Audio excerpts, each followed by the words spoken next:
Hey guys, my name is Rich Edwards. Welcome to another How I Made It. Today we're going to go through my track Ego, which was recently released on Hardwell's label Gemstone. A lot of you guys have shown a lot of love for the track and I'm really appreciative of that. If you still haven't streamed the track, I'm going to put the link to it down in the description. So today I'm going to show you the track piece by piece. We'll start off with the instrumental first and then we'll jump over and check out the vocal. But yeah, enough talking. Let's get into it.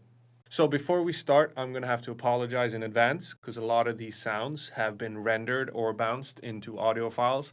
So I'm not going to be able to show you the presets or a lot of the plugins that I'm using. So if you guys want to see a specific sound or more of a specific sound, please comment below and I'll make an extra video for you guys. So the first part of the track is basically these two instruments. It's a pad, it's a guitar, and it's a crystal effect. Let's jump into it. It sounds like this. So this first sound is a Sylenth. It is a saw wave, a bit detuned with a bit of filtering on it and a bit of reverb. On its own, it sounds like this. Nothing special. A bit boring. On top of that, we have this sound, which is a bit more exciting.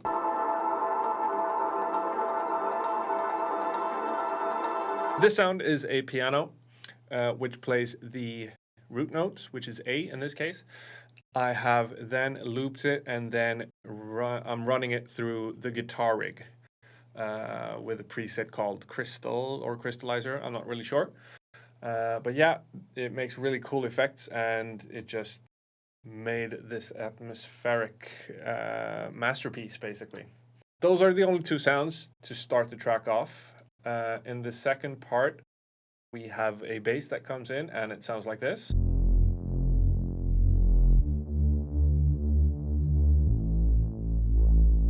I've been using this bass a lot recently and for the past couple of years. I really love how it makes the whole track sound a lot wider and it's really, really, really warm. So it's basically a saw with a bit of distortion, filtering, and it's been detuned a lot. So that is what makes it go from side to side, basically.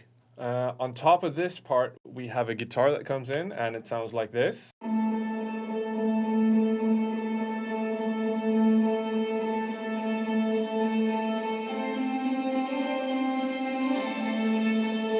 So that is me playing the guitar. Of course, not in one take because I'm not that good, even though I should be able to play this.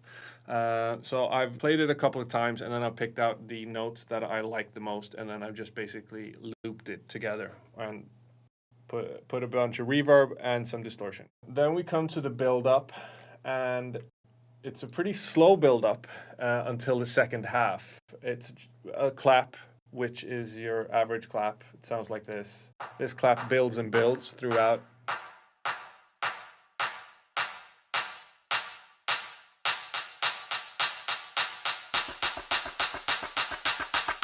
And then here comes another loop.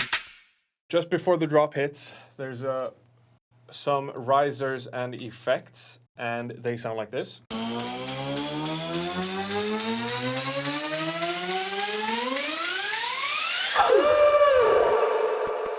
That howling noise is one of my good friends, Yuan, from the band Botox.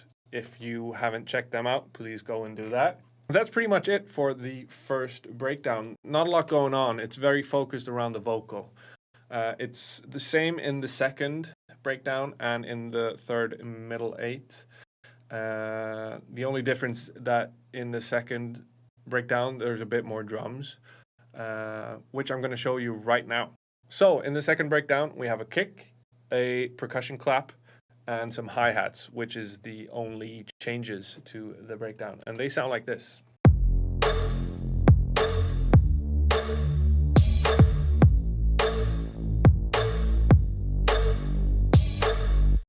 Which then turns into this.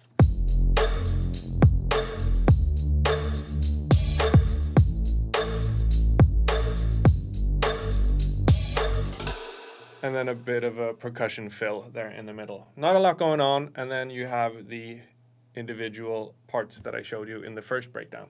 That's pretty much it for the breakdowns. So let's not waste any more time and jump straight into the drops. So here we have the drop. Let's start with the drums.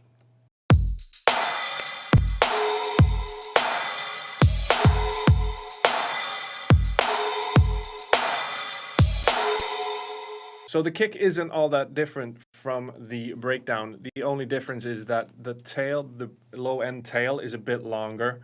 The snare is what really stands out between the breakdown and the drop. And the snare sounds like this. That is a combined sound. So it's first this clap and this snare. Now on top of that, we have a percussion hit with a lot of reverb on it, which really makes this clap stand out, or clap and snare really stand out, and it just makes it huge. It sounds like this.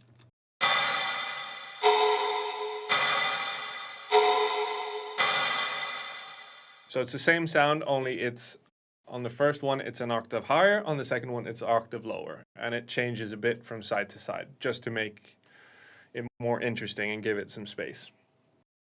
The hi-hats are the same, they only play a different pattern. So the basses, let's jump into that. This is how the basses sound on their own.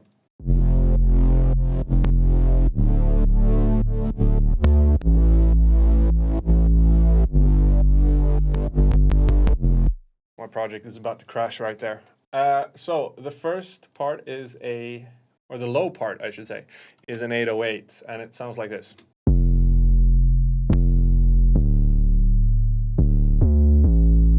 And this is just a massive with a sine wave, distorted and filtered. It sounds sort of like a kick, so I've had to sidechain this pretty hard just so the kick really comes through.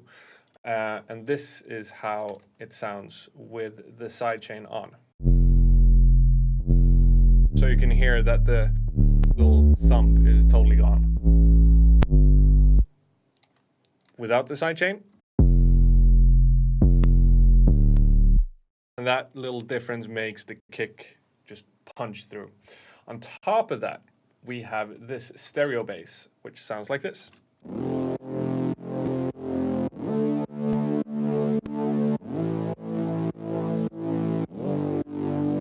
Now this is a version of the first bass in the breakdown, only that the filter is all the way up.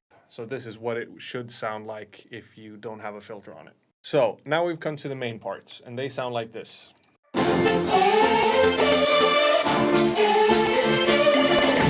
So there's a lot going on there, so we'll break it down piece for piece. Let's start with the chords.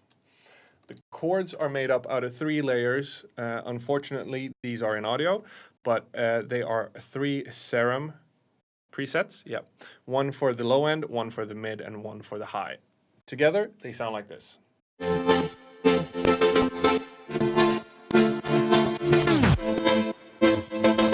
On top of that, we have some strings. They sound like this.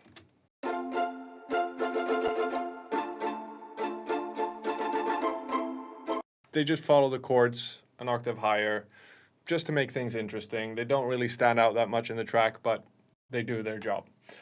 Under all of this, we have a brass hit for every chord, and it sounds like this.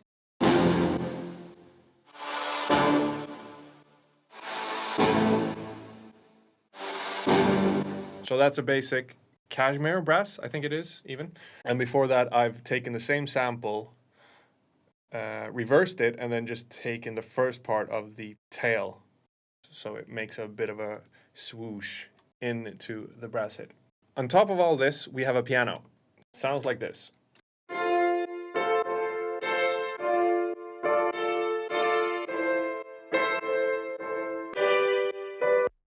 It's not the prettiest sounding piano in the world, but it does its job, and it makes the track feel a bit more acoustic. Let's get to the leads. Now, the leads are a vocal chop that was a part of the harmonies for the background vocals from the start.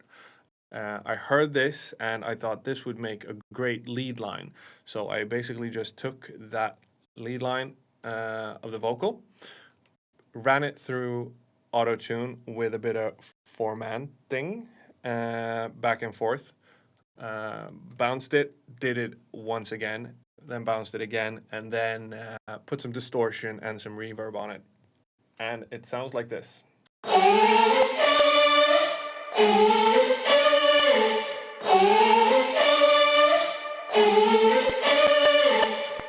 Yeah, so pretty much that's it for the drop. There's not much else going on, to be honest. There's a bit of effects going on, sweeps and swooshes, whatever you can find in your sample packs. Not all that interesting if you ask me. So let's jump into the vocal and listen to that. So I got this vocal from Victoria, and they had already processed it pretty hard, so I really didn't have to do anything with all the reverbs and delay. I might have added a delay here and there just to make some more atmospheric and make it fit in, but other than that, it's just a bit of volume basically just to make it fit. Say, said I've been getting closer, 'cause time's been moving. I didn't do too much more than that. That is pretty much what I got, and she absolutely killed it and really makes this track. So yeah, that was Ego. Thank you guys so much for tuning in to this episode of How I Made It, Ego edition. As I said in the beginning of the video, if you guys want to see a sound, a specific sound that I couldn't show you today, please leave it in the comments and I'll take the most popular sound and I'll make a quick tutorial on how to make it. If you're not subscribed to my channel, please subscribe down there, leave a thumbs up, and maybe just say hi in the comments. I don't know. I would appreciate that. So yeah, until next time, take care.